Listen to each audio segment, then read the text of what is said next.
பரியேறும் பெருமாள், கர்ணன், மாமன்னன் ஆகிய வெற்றி படங்களை தொடர்ந்து மாரி செல்வராஜின் வாளை ஆகஸ்ட் 23 முதல் திரையரங்குகளில். Your dream vacation to Bali starts from ₹22,999 only with GT Holiday. இது ராஜதந்திர பயணம், ரஷ்யாவுக்கும் போறாரு, உக்ரைனுக்கும் போறாரு. இது ஒரு ராஜதந்திர பயணம் அப்படிங்கிறதுலாம் மாற்றுக்கிறது கிடையாது. மிகப்பெரிய ரிஸ்க் எடுத்து தான் உக்ரைனுக்கு பிரதமர் போனார். உக்ரைனுக்கும் இந்தியாவுக்கான வியாபாரமே ஒரு 28,000 கோடி தான். அது ஒரு பெரிய தொகை இல்லை. ஆனால் அதை விட பெரிய தொகை ரஷ்யாவோட நம்ம வியாபாரம் பண்ணிட்டு இருக்கோம். இந்த ரிஸ்க் எடுப்பதற்கு காரணம் என்ன? ஏன் இதை மோடியை பாராட்ட மாட்டேன்றாங்க? ரிலையன்ஸ் இண்டஸ்ட்ரியுடைய இந்த வியாபாரம் கெட்டு போயிடக்கூடாதுல்ல. இது மிகப்பெரிய வியாபாரம். அது முகேஷ் அம்பானிக்கு லாபம், இந்தியாவுக்கு லாபம். இது ரஷ்யாவுக்கு கோபத்தை ஏற்படுத்தலாம். ஆனால் ரஷ்யாவோட சொல்லிட்டு தான் போயிருப்பாரு. இந்தியன் ஆயில் கார்பரேஷன் நேரடியாக ரஷ்யாவுடைய ரோஸ்நெபிட்டோட ஒப்பந்தம் போட்டால் நமக்கு பெட்ரோல் 60 ரூபாய் கிடைக்கலாம். ஆனால் இப்போ நீங்கள் கேட்குறீங்க, இது மோடியோட ராஜதந்திரம் தானே? தந்திரம் தான், வியாபார தந்திரம். அணிசேரா நாடுகளில் தான் இருந்திருக்கும். முதன்முறையாக பிரதமர் மோடி அங்கே போய் என்ன சொல்லியிருக்காரு? நாங்கள் அமைதியின் பக்கம் இருப்போம், நடுநிலைங்கிற இனிமேல் நடுநிலைக்கே வேலை இல்லை, அமைதியின் பக்கம் இருப்போம்னு சொல்றாரு. 7 மணி நேரம் தான் இருந்தார். இன்னும் 2 நாள் இருந்தா உக்ரைனோட சுதந்திர நாள், அதுல கூட கலந்துக்கல. அந்த அளவுக்கு ரிஸ்க்னு நினைக்கிறார் அங்க இருக்கிறது. இது ஒரு புது முறையான ஒரு டிப்ளமேசி இந்தியா கொண்டு வந்திருக்கு. அது பாராட்டணும். ரஷ்யாவையும் பகிர்த்திக்காம, யுக்ரைனையும் பகிர்ச்சிக்காம, அதே நேரத்தில் வியாபாரம் கெட்டு போயிடாம, ரிலையன்ஸ் அம்பானிக்கும் நஷ்டம் வந்துடாம, இஸ்ரேல் பாலஸ்தீன விஷயத்தில் கூட இஸ்ரேல் பக்கம் இந்தியா நிற்காது அப்படிங்கிற இடத்துக்கு தான் அது நகர்ந்துருக்கு. என்ன அர்த்தம்னா,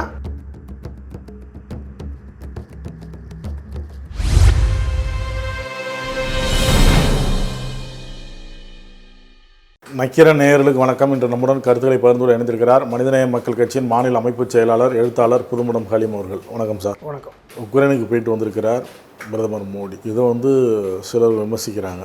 ஆனால் அவங்க தரப்பு இது ராஜதந்திர பயணம் அப்படின்னு சொல்கிறாங்க. ரஷ்யாவுக்கும் போகிறாரு, உக்ரைனுக்கும் போகிறாரு. இதில் என்ன இருக்குது? இது ஒரு ராஜதந்திர பயணம் அப்படிங்கிறதுலாம் மாற்றுக்கிறது கிடையாது. இது ஒரு டிப்ளமேட்டிக்கான ஒரு மூவ் தான். ஏன்னா நம்ம ரஷ்யாவையும் பகிச்சிக்கல, உக்ரைனையும் பகிச்சிக்கல. மிகப்பெரிய ரிஸ்க் எடுத்து தான் உக்ரைனுக்கு பிரதமர் போனார். சும்மா எளிதான பயணம் இல்லை. கடந்த 30 வருடங்களில், இப்போ உக்ரைன் சுதந்திரம் அடைந்து 33 வருடம் ஆகிவிட்டது. இந்த 33 வருடங்களில் எந்த இந்திய பிரதமரும் உக்ரைனுக்கு சென்றதில்லை தான், மாற்றுக்கிறது கிடையாது. ரஷ்யாவுக்கு போயிருக்காங்க. அப்போ உக்ரைனுக்கு எதுவும் ஒரு யுத்தம் நடக்கின்ற காலத்தில் செல்வது என்பது மிகப்பெரிய ரிஸ்க் தான். காரணம், விமானத்தில் போக முடியாது. விமானத்தில் போனால் யாராவது ஒரு நாடு சுற்றி வீழ்த்தி விடும். குறிப்பாக ரஷ்யா சுற்றி வீழ்த்தி விடும். எந்த விமானமும் அங்கே பறப்பதில்லை. அவர்கள் இப்பொழுது உக்ரைனுக்கு செல்வது என்பதே வேறு ஐரோப்பிய நாடுகள் வழியாக ட்ரெயினில் தான் போகிறாங்க. அதுவும் கிட்டத்தட்ட 10 மணி நேரம் ரயிலில் பயணம் செய்யணும். போகிறதுக்கு 10 மணி நேரம், வர்றதுக்கு 10 மணி நேரம். மோடி இருந்தது என்பது ஒரு 27 மணி நேரம் தான். அதில் 20 மணி நேரம் ரயில் பயணம் தான். இவ்வளோ கடினப்பட்டு உக்ரைனுக்கு போய் என்ன செய்ய போகிறாங்க அப்படிங்கிறது ஒரு கேள்வி. ரஷ்யாவோட நாம் நெருங்கிய நட்பில் இருக்கோம். அது இப்போ இல்லை, இப்போ நேற்று இல்லை, நேரு காலத்திலிருந்தே ரஷ்யாவோடு நாம் பெரிய நெருங்கிய நட்பு. பல்வேறு சமயங்கள் ரஷ்யா தான் நமக்கு உதவி பண்ணியிருக்காங்க. அப்படிப்பட்ட சூழலில் ரஷ்யாவை பகைத்து கொண்டு நம்ம உக்ரைனுக்கு போகிறோம். ஆனால் இந்த உக்ரைன் ரஷ்யா எல்லாம் ஒரு காலத்தில் ஒன்றா இருந்த நாடுகள் தான். சோவியத் யூனியனாக இருந்தால் அப்போ இருந்தே நமக்கு நெருங்கிய நட்பு தான். இன்னும் சொல்ல போனால் அங்கே போய் ஜெலன்ஸ்கியை பார்த்துருக்கார், ஜெலன்ஸ்கியோட கட்டி தழுவி இருக்கிறார், அதெல்லாம் வருகிறது. இது ஒரு ராஜதந்திரம் தான். ஏனென்றால் ரஷ்யாவோடவும் உக்ரைனோடும் நம்ம நட்பு பாராட்டுவது என்பது எந்த நாடுமே அப்படி செய்யலை. ஐரோப்பிய நாடுகள் கூட உக்ரைனோட நட்பு பாராட்டுது, ரஷ்யாவை பகைத்து கொண்டிருக்கின்றன. அமெரிக்கா உக்ரைனுக்கு ஆதரவு தெரிவித்திருக்கின்றது. சைனா ரஷ்யாவுக்கு ஆதரவு தெரிவிக்கிறது. 2 நாடுக்கும் ஆதரவு என்கிற அந்த தளத்திற்கு சென்றது இந்தியா மட்டும்தான். அதெல்லாம் மாற்றுக்கருத்தில். இந்த அளவுக்கு ரிஸ்க்கு எடுக்கணுமா? அப்படி நம்ம உக்ரைனோட பெரிய நம்ம வியாபார போக்குவரத்து இருக்கான்னு பார்த்தா அப்படியும் இல்லை. 28,000 கோடி தான் வியாபாரமே. ரஷ்யா, அதாவது உக்ரைனுக்கும் இந்தியாவுக்கான வியாபாரமே ஒரு 28,000 கோடி தான். அது ஒரு பெரிய தொகை இல்லை. ஆனால் அதை விட பெரிய தொகை ரஷ்யாவோட நம்ம வியாபாரம் பண்ணிகிட்டு இருக்கோம். என்ன காரணம்? முக்கியமாக ஏன் இதை மோடியை பாராட்ட மாட்டேன்றாங்க? பாராட்டலாம், இது ஒரு டிப்ளமசி தான், அதில் பாராட்டுறோம். ஆனால் இந்த ரிஸ்க் எடுப்பதற்கு காரணம் என்ன? அது முக்கியமானது. அதாவது ரஷ்யாவில் ரோஸ்நெபிட்னு ஒரு ஆயில் கம்பெனி இருக்குது. இது ரஷ்யாவுடைய அரசு நிறுவனம். அதை தனியார்படுத்திட்டாங்கன்னு வைங்களேன். 1930 ஆரம்பிக்கப்பட்டது, 95 தனியார்படுத்திட்டாங்க. இருந்தாலும் கூட அது ஒரு அரசு சார்பு நிறுவனம் தான், இந்தியன் ஆயில் கார்பரேஷன் மாதிரி. அந்த ரோஸ்நெபிட் தான் ரஷ்யாவுடைய இந்த எண்ணெய் வளத்தை நிர்வகிக்கின்ற ஒரு நிறுவனம். இன்றைக்கி இப்போ இந்த யுத்தம் வந்ததுக்கப்புறம் அமெரிக்கா வந்து ரஷ்யா மேலே ஒரு பொருளாதார தடை விதித்தாங்க. எந்த நாடுகளும் ரஷ்யாட்ட வந்து வியாபாரம் செய்யக்கூடாது. அமெரிக்காவுக்கு பயந்து எந்த நாடுகளும் வியாபாரம் செய்யலை. ஐரோப்பிய யூனியன்லேயும் முடிவெடுத்தாங்க. அப்போ ரஷ்யாவில் இருக்கின்ற கச்சா எண்ணெய் எல்லாம் தங்கி போய்விட்டது, ஆயிலெலாம் தங்கி போயிடுச்சு. ஏன்னா ரஷ்யாவுமே கிட்டத்தட்ட அஜர்பைசான் எல்லையில் பெரிய ஆயில் இது பண்ணுறாங்க, தயாரிக்கிற நிறுவனம் வச்சுருக்காங்க. அது ஒரு ரஷ்யாவோட பொருளாதாரத்தில் முக்கியமான ஒரு இடம். அப்போ இது ஆயிலை யாரும் வாங்கக்கூடாது போது இந்த கச்சா எண்ணெய் விலை ரஷ்யாவில் குறைந்தது. இந்தியா என்ன பார்த்தாங்க, நமக்கு வந்து ஆயில் தேவை, பெட்ரோல் தேவை, அதே மாதிரி சீனாவுக்கும் தேவை. ரெண்டுமே மக்கள் தொகையில் பெரிய நாடுகள். இரண்டும் தைரியமாக இன்றைக்கி ரஷ்யாட்ட கச்சா எண்ணெய் இறக்குமதி பண்ணுறாங்க. அமெரிக்காவுடைய அந்த எச்சரிக்கையை மீறி சீனா செய்துன்னா அது வேற, நாமளும் அதை செய்கிறோம், ஏன்னா நமக்கு தேவை இருக்குது. அந்த ரோஸ்நெபிட் கம்பெனியோட நேரடியாக இந்தியா இறக்குமதி பண்ணலை. ரிலையன்ஸ் இண்டஸ்ட்ரியோட ரோஸ்நெபிட் டைப் வைத்திருக்காங்க, அக்ரிமெண்ட் போட்டிருக்காங்க. இந்த ரிலையன்ஸ் இண்டஸ்ட்ரி என்கிற நிறுவனம் முகேஷ் அம்பானியுடையது. முகேஷ் அம்பானி நேரடியாக இந்த ரோஸ்நெபிட்டோட ஒரு ஒப்பந்தம் செய்து தினமும் 2 மில்லியன் பீப்பாய் கச்சா எண்ணெய் இறக்குமதி பண்ணுறாங்க. கிட்டத்தட்ட மாதத்துக்கு 3 பில்லியன் அப்படி சொல்லலாம், 3 பில்லியன் பீப்பாய் இறக்குமதி பண்ணுறதுக்கான ஒரு ஒப்பந்தம். இது மிகப்பெரிய ஒப்பந்தம்.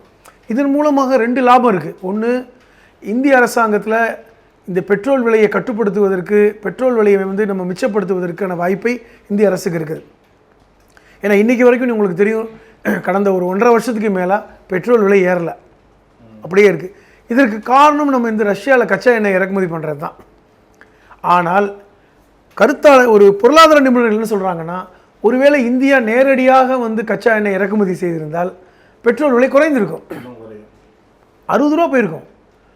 ஆனால் நம்ம எங்கே வாங்குகிறோம், நேரடியாக ரஷ்யாட்ட நம்ம வாங்கலை, நம்ம வந்து ரிலையன்ஸ் இண்டஸ்ட்ரியிட்ட வாங்குகிறோம், முகேஷ் அம்பானிகிட்ட வாங்குகிறோம்.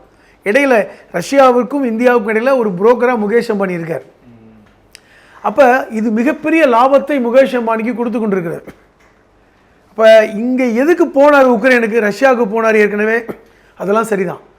உக்ரைனுக்கு போனது என்பது என்னவென்றால், ரஷ்யாவோடு நாம் தொடர்ச்சியாக இந்த வியாபாரம் செய்வதை அமெரிக்கா விரும்பலை.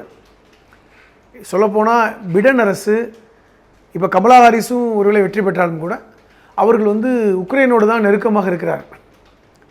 ட்ரம்ப் ஒருவேளை வெற்றி பெற்றால் அது மாறுமோ என்னமோ தெரியலன்னா, அவர் ரஷ்யாவுடைய ஆதரவு மனப்பான்மையுடையவர் ட்ரம்ப். ஆனாலும் அமெரிக்கா வந்து உக்ரைனை ஆதரிக்கிறது, உக்ரைனுக்கான யுத்தத்துக்கான ஆயுதங்களை கொடுக்கிறது என்கிற போது, அப்போ இந்தியா வந்து ஏதாவது ஒன்று செய்யணும், ஏன்னா நமக்கு வியாபாரம் கெட்டு போயிடக்கூடாது என்கிற அடிப்படையில் அவர்கள் உக்ரைனுக்கு போய் உக்ரைன் ஜெலன்ஸ்கியோட கைகுலுக்கி அந்த 28,000 கோடி வியாபாரத்தையும் புதுப்பிச்சு கொண்டு 4 ஒப்பந்தங்கள், அது சாதாரணமாக போடுறது தான், அது வந்து ஒன்றும் பெரிய விஷயம் இல்லை. கலாச்சார ரீதியான ஒப்பந்தம், உணவு பதனீடு செய்கிற ஒப்பந்தம், இந்த மாதிரியான ஒப்பந்தங்கள் தான். இது வழக்கமாக செய்வது தான். அது போன நோக்கம் என்பது ஜெலன்ஸ்கியை குளிர்விக்கிறது மட்டுமல்ல, அமெரிக்காவை குளிர்விப்பது. இது ரஷ்யாவுக்கு கோபத்தை ஏற்படுத்தலாம், ஆனால் ரஷ்யாவோட சொல்லிட்டு தான் போயிருப்பார். என்ன காரணம்னா, நான் வந்து அமெரிக்காவையும் பகிச்சிக்க முடியாது, முக்கியமாக இந்த ரிலையன்ஸ் இண்டஸ்ட்ரியுடைய இந்த வியாபாரம் கெட்டு போயிடக்கூடாதுல்ல, இது மிகப்பெரிய வியாபாரம். அது முகேஷ் அம்பானிக்கு லாபம், இந்தியாவுக்கு லாபம். ஆனால் இந்தியாவை விட முகேஷ் அம்பானிக்கு லாபம்னு வைங்களேன். காரணம், நம்ம வந்து நேரடியாக இறக்குமதி பண்ணலாம். இந்தியன் ஆயில் கார்பரேஷனை வச்சு ரோஸ்நெபிட்டோட ஒப்பந்தம் போட்டிருக்கக்கூடாதா? இப்போ இந்தியன் ஆயில் கார்பரேஷன் நேரடியாக ரஷ்யாவுடைய ரோஸ்நெபிட்டோட ஒப்பந்தம் போட்டால் நமக்கு பெட்ரோல் 60 ரூபாய் கிடைக்கலாம். ஆனால் ரிலையன்ஸ் இண்டஸ்ட்ரிக்கு லாபம் அதிகமாக கிடைக்கின்ற வகையில் தான் இன்றைக்கி ஒப்பந்தம் இருக்கிறது. அப்போ இது நீர்த்து போய்விடக்கூடாது என்கிற காரணம் தான் பிரதமர் மோடி வந்து ஜெலன்ஸ்கியை போய் பார்த்தது, அங்கு சென்றது. இன்னொரு விஷயம் என்னவென்றால், இப்போது இந்த பைப்லைன் மூலமாகத்தான் இந்த பெட்ரோல் வருது, உக்ரைன் வழியாகவும் பெட்ரோல் வருகிறது. இதில் வந்து உக்ரைன் எதுவும் குண்டு போட்டுறக்கூடாது, இது எதுவும் தடையாறக்கூடாது, இந்த கப்பல்கள் சேதமடைந்து விடக்கூடாது. புரியுதா உங்களுக்கு? அதனால் அதையும் உக்ரைனில் வந்து பேசிட்டார். ஸோ இந்தியாவுடைய வியாபாரம் கெட்டு போயிடக்கூடாது. இப்போ நீங்கள் கேட்குறீங்க, இது மோடியோட தந்திரம் தானே? தந்திரம் தான், வியாபார தந்திரம். ஒரு டிப்ளமசியனா இந்தியா இதுவரை எப்பொழுதுமே ஒரு நடுநிலையாக தான் இருக்கும்.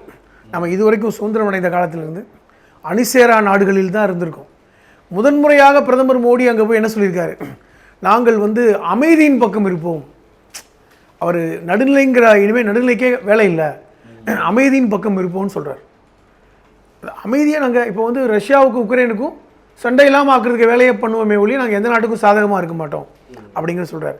அது முக்கியமாக அதான் வந்து ஜெலன்ஸ்கி சொன்ன வார்த்தை, இந்தியா ஒரு பெரிய நாடு, பெரிய இன்ஃப்ளூயன்ஸ் இருக்கிறது, அதை பயன்படுத்தி அமைதியை ஏற்படுத்தலாமே, ரஷ்யா வந்து நெருங்கிய நட்பு தானே இந்தியாவுக்கு அப்படிங்கிற வார்த்தையை பயன்படுத்துகிறார்.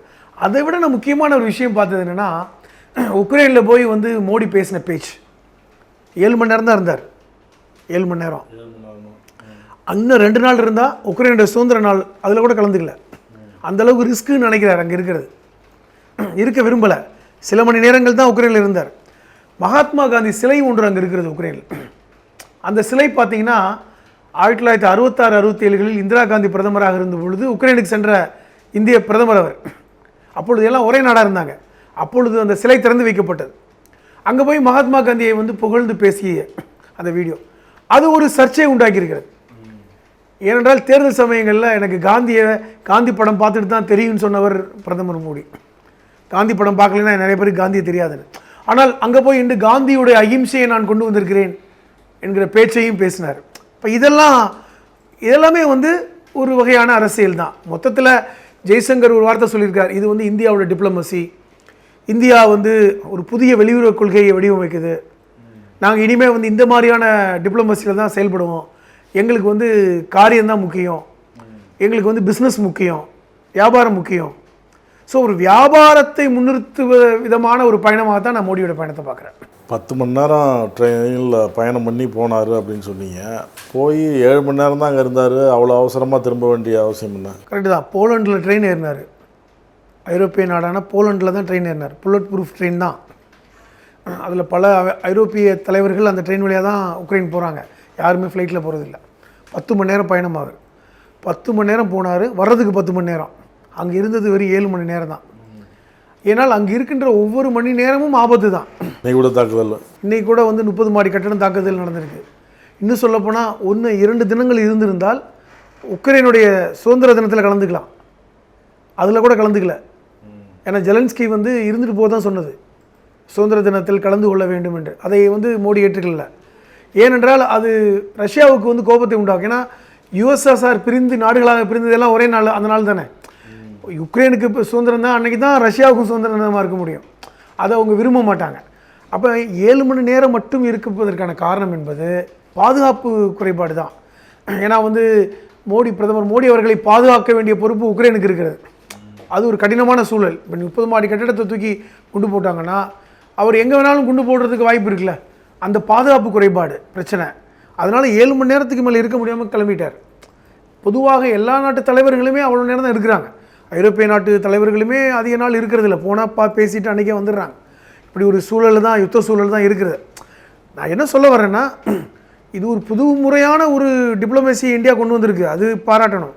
ஏன்னால் ரஷ்யாவையும் பகைச்சிக்காமல் யுக்ரைனையும் பகைச்சிக்காமல் ஒரு டிப்ளமசி, அதே நேரத்தில் வியாபாரம் கெட்டு போயிடாமல், ரிலையன்ஸ் அம்பானிக்கும் நஷ்டம் வந்துடாமல், எல்லா பக்கமும் பாருங்கள், அம்பானிக்கும் நஷ்டம் வந்துடக்கூடாது, நமக்கு ரஷ்யாவோடவும் நட்பு கெட்டு போயிடக்கூடாது, உக்ரைனை வந்து உள்ளே போனதுனால அமெரிக்காவையும் நம்ம தாஜா பண்ணிட்டோம். இப்படி பல்வேறு ஒரு டிப்ளமசியான விஷயத்தை எடுத்திருக்காங்க. இது வந்து ஒரு புது வகையான வெளியுறவு கொள்கை என்று ஜெய்சங்கர் சொல்கிறார். இது புது வகையான வெளியுறவு கொள்கைன்னா என்ன? வியாபாரம் ரீதியான வெளியுறவு கொள்கை. ஒரு வியாபாரி எப்படி இருப்பான்? ஒரு வியாபாரி எல்லா கன்சியூமரையும் கைகளை வச்சுக்கணும். இப்போ ரிஸ்க் எடுத்தது அம்பானிக்காக வாய்ப்பு இருக்கிறது இல்லை. கிட்டத்தட்ட அப்படி தானே பார்க்க வேண்டியிருக்கு. அம்பானிக்கு அவர் என்ன நினைக்கிறாங்க? அம்பானியை காப்பாற்றினா இந்தியாவுக்கு பெட்ரோல் பிரச்சனை இருக்காதுன்னு பார்க்குறாங்க.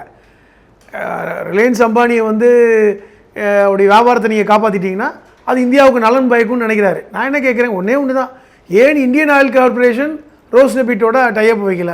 ஏன் நீங்கள் வந்து ஒரு தேர்ட் பார்ட்டி கொடுக்கணும்? இந்த கேள்வி தான். இவர் ஒருவேளை வந்து இந்தியன் ஆயில் கார்பரேஷன் டைரெக்டாக வந்து ரோஸ்நெபிட்டோட வந்து டைப் வச்சு நேரடியாக இந்தியாவே ரஷ்யாவிடமிருந்து கச்சா எண்ணெய் இறக்குமதி பண்ணி இவ்வளோ ரிஸ்க் எடுத்திருந்தாருன்னா நம்ம பாராட்டலாம். உண்மையிலேயே ஒரு பெரிய ரிஸ்க்கை வந்து பிரதமர் எடுக்கிறாரு.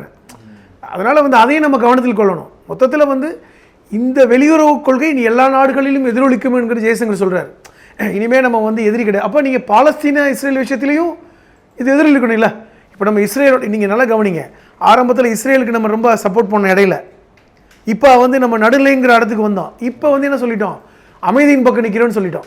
இதுதான் வந்து ஒரு காமன் தம்ப்ரூலாக நம்ம இந்தியா பார்க்குது. அப்போ இனி இஸ்ரேல் பாலஸ்தீன விஷயத்தில் கூட இஸ்ரேல் பக்கம் இந்தியா நிற்காது அப்படிங்கிற இடத்துக்கு தான் அது நகர்ந்துருக்கு. என்ன அர்த்தம்னா, நமக்கு பாதிக்கின்ற விஷயத்தில் நாம் இனி தலையிடக்கூடாது, நமக்கு வியாபாரம் பாதிக்கக்கூடாது, நமக்கு வந்து வெளியுறவு நாடுகளோட பகை வந்து விடக்கூடாது, எல்லாத்தையும் நம்ம வந்து சமாதானமாக போகணும் அல்லது நட்பாக இருக்கணுங்கிற இடத்துக்கு நம்ம வெளியுறவு கொள்கையில் ஒரு டியூன் பண்ணியிருக்காங்க. அதிலெல்லாம் பாராட்டணும். ஆனால் இங்கே வந்து உக்ரைனுக்கு வந்து இவ்வளோ ரிஸ்க் எடுத்து போனது என்பது ரிலையன்ஸ் அம்பானிக்காக தான் அப்படிங்கிறத நம்ம சொல்ல முடியும். அவருடைய வியாபாரம் படுத்தின பெரும் பணம் அதில் இருக்கிறது, மிகப்பெரிய பணம். கிட்டத்தட்ட 3 பில்லியன் பீப்பாய்கள் மாதத்துக்கு இறக்குமதி பண்ணுற ஒரு ஆர்டர் என்பது பெரிய விஷயம், பெரும் பணம். ரஷ்யாவுக்கும் நலம் பயக்கக்கூடிய ஒரு விஷயம். இப்போ ரஷ்யாவுக்கும் நலம், ரிலையன்ஸுக்கும் நலம் பயக்கக்கூடிய விஷயம், இந்தியாவுக்கும் நலம் என்று பிரதமர் நினைத்திருக்கலாம். நன்றி சார். உங்கள் நக்கீரன் இதழில் கதாசிரியர், தயாரிப்பாளர், இயக்குனர் என பன்முகம் கொண்ட திரைக்கலைஞர் VC குகநாதன் எழுதி வரும் சினிமா கொட்டகை பரபரப்புக்கு பஞ்சமில்லா தொடர். வாங்கி படியுங்கள். நக்கீரன். நக்கீரன் டிவிக்கு சப்ஸ்கிரைப் செய்யுங்கள். உங்கள் ஆதரவே எங்கள் பலம். ஆசிரியர்களுக்கு நண்பனாகவும் மாணவர்களுக்கு ஆசானாகவும் திகழும் தேர்வு வழிகாட்டி. ஒவ்வொரு பாடத்திற்கும் அனுபவமிக்க ஆசிரியர்களின் துல்லியமான தெளிவான விடைகள். CNC இருக்கு, தேர்வு பயம் எதற்கு? இது தீரன் பப்ளிஷிங் ஹவுஸ் விற்பனை வெளியீடு.